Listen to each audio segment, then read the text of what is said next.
আসসালামু আলাইকুম রহমতুল্লাহ। সুপ্রিয় বন্ধুরা, আশা করি আপনারা ভালো আছেন। আজ আমরা জানব কিভাবে কলা চাষ করে অনেক কৃষক লাখপতি হচ্ছেন, আর কলা আমাদের শরীরের জন্য কতটুকু উপকারী। বাংলাদেশের মাটি ও আবহাওয়া কলা চাষের জন্য অত্যন্ত উপযোগী। বিশেষ করে সাতক্ষীরা, যশোর, কুষ্টিয়া, বগুড়া সহ বিভিন্ন জেলায় এখন বাণিজ্যিকভাবে কলা চাষ হচ্ছে।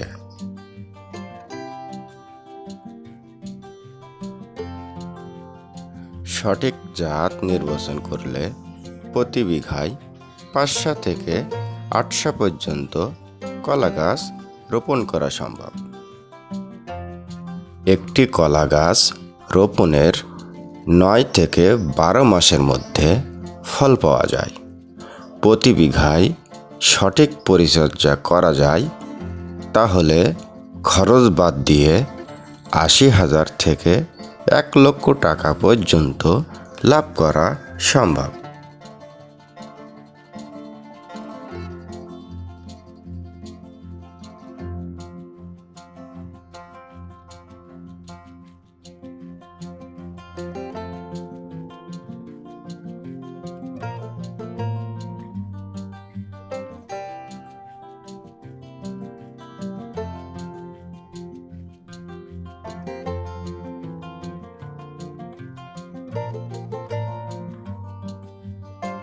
কলা চাষে সবচেয়ে গুরুত্বপূর্ণ হলো ভালো চারা নির্বাচন, সঠিক দূরত্বে গাছ রোপণ, নিয়মিত সেচ ও সার প্রয়োগ, রোগবালাই দমন।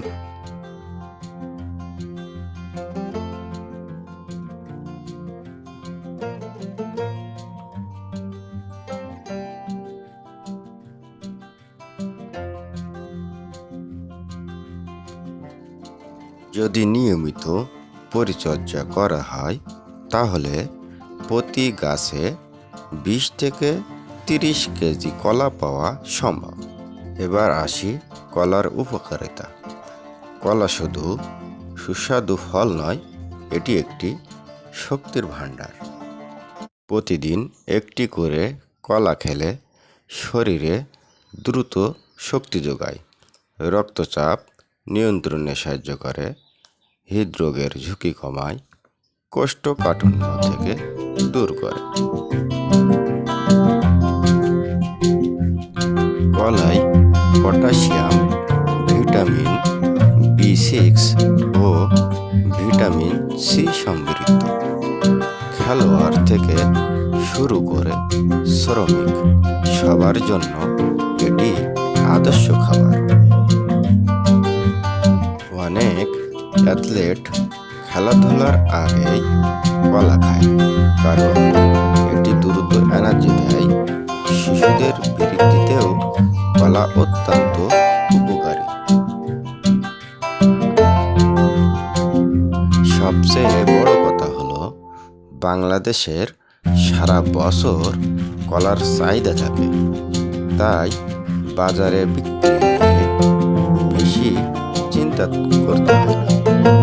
স্থায়ী বাজার ছাড়াও পাইকারি বাজারে সহজে বিক্রি করা যায় কলা।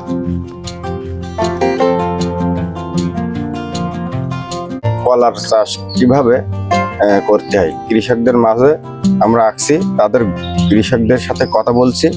কৃষকরা আমাদের যেগুলো তথ্য দিয়েছে সেই হিসাবে আমরা বুঝলাম যে কলা চাষ বা কলা অত্যন্ত গুরুত্বপূর্ণ একটা পুষ্টিকর খাদ্য। এটা বাংলাদেশের অর্থনীতি বা অর্থকারী ফসল হিসেবে পরিচিত। এটা সারা বছর লাভজনক ব্যবসা হিসেবে কৃষকরা চাষ করে। এখন আমি আপনাদের দেখাবো এই কলার যে সাইজ, এটা হলো সাগরী কলা। এখানে কয়েকটা কলার জাত আছে, তার ভিতরে সাগরী কলা অন্যতম, যেটা প্রতি বছর সবসময় পাওয়া যায় সব বাজারে।